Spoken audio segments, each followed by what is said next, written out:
প্রার্থনার শক্তি কতটা? এই পৃথিবীতে আমরা প্রচুর মানুষ প্রতিদিন সকাল থেকে রাত পর্যন্ত প্রার্থনা করি। নিজেদের জন্য করি, নিজেদের ফ্যামিলির জন্য করি, তাছাড়া আনকন্ডিশনালি সকলের মঙ্গল করো এই প্রার্থনা করি।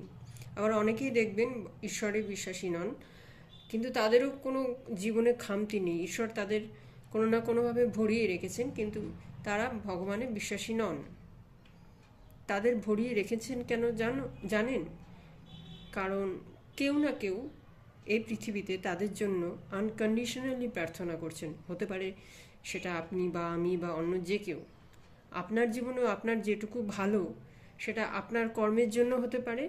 তাছাড়া সেই মানুষগুলো যারা আপনাকে চেনে না, জানে না, বা আপনিও তাই, তারা আপনার জন্য নিঃস্বার্থভাবে প্রার্থনা করছেন। সেজন্য প্রার্থনার শক্তি অপরিসীম। রোজ ঈশ্বরের কাছে মন খুলে নিঃস্বার্থভাবে প্রার্থনা করুন।